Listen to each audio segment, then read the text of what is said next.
Kitang bayan tila baga tang bayan hindi masaya. Ang mga didilis tila baga hindi sila masaya tang bayan sa pagkakahuli kay Saldico. Bakit hindi sila masaya tang bayan? Kasi tang bayan si Harry Roque inutusan si Saldico na kailangan kumuha sa ng asylum.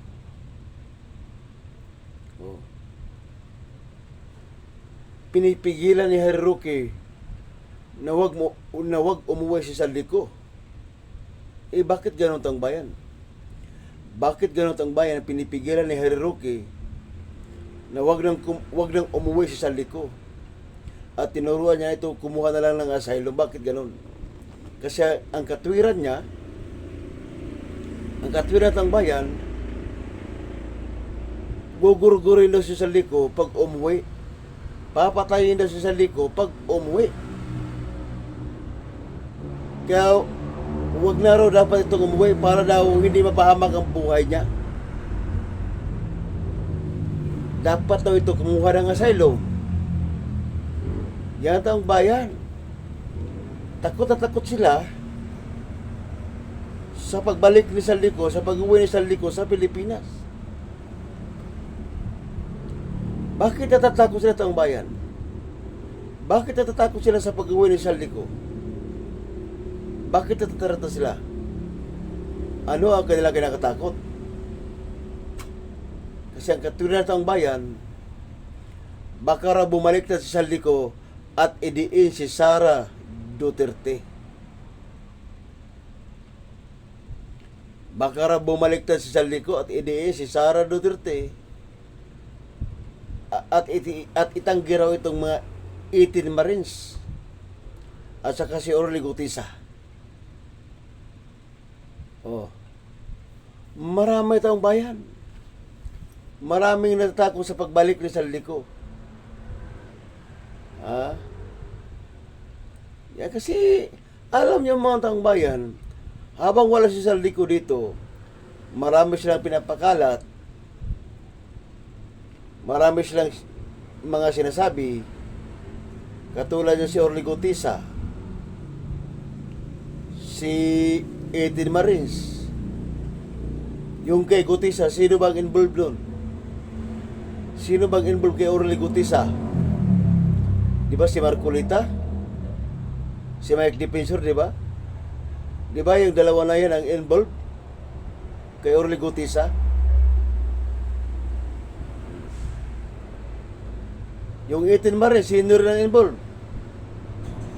Bagamat wala si Marcolita dyan, si Baligoy saka si Defensor, pero kasali pa rin si Marcolita.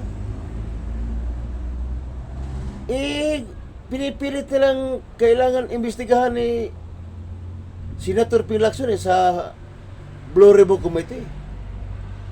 Yan ang kanilang kahilingan, na dapat itong 18 Marines iharap sa Blue Ribbon Committee para imbestigahan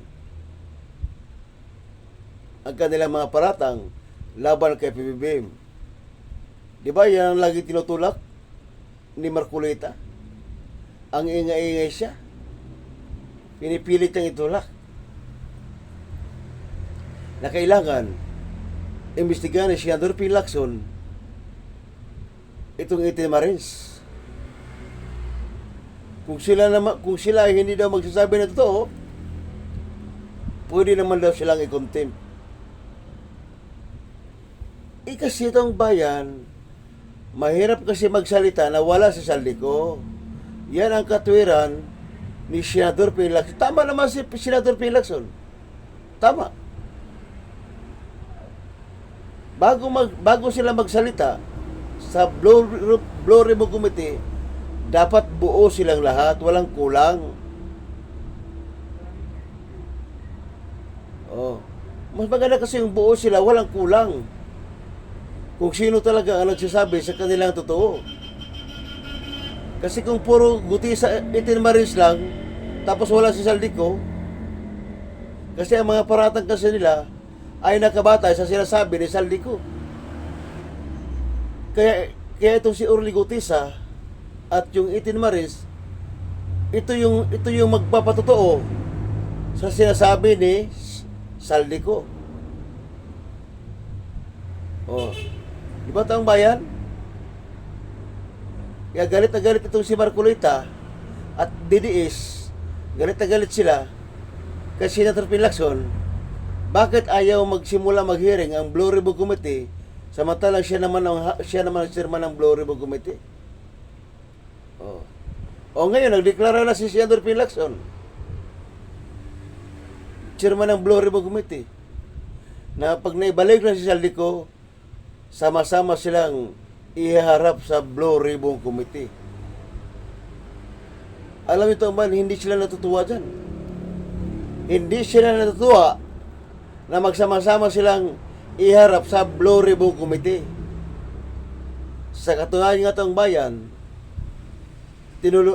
tinulungan pa ni Harry Roque na dapat kumuha si Saldico ng asylum. Wag na ito umuwi ng Pilipinas kasi papatayin daw to at guguruhin daw to dahil ito raw ang susi sa lahat. O, di ba? Natatakot sila sa pag-uwi ni Saldico. O, natatakot sila sa pagkakahuli kay Saldico. Dati tuwang-tuwa sila. Ha? Dati sinasabi nila palagi, nasaan si Saldico? Nasaan si Saldico? Bakit ayaw pa uwi si Saldico? Nasaan si Saldico? Bakit ayaw pa uwi si Saldico? Yan ang lagi na sinasabi itong bayan na. Nasaan si Saldico? Bakit ayaw pa uwiin? Eh ngayon, sinabi ni President Bongbong Marcos na nahuli na si Saldico. Iba naman ang sinasabi ng DDS. Dapat wag daw itong umuwi at kailangan kumuha ng asylum kasi delikado ang kanyang buhay. O di ba pa iba-iba ang kanyang sinasabi? Bakit? Bakit pa iba-iba? Bakit pa iba-iba ang kanilang sinasabi taong bayan? Kaya taong pa iba-iba ang kanilang sinasabi kasi mabubuko kasi sila eh. Mabubuko si Orly Gutisa at yung 18 Marines mabubuko kasi na sila ay nagsisinungaling. Yan, taong bayan. Kaya abangan na natin taong bayan.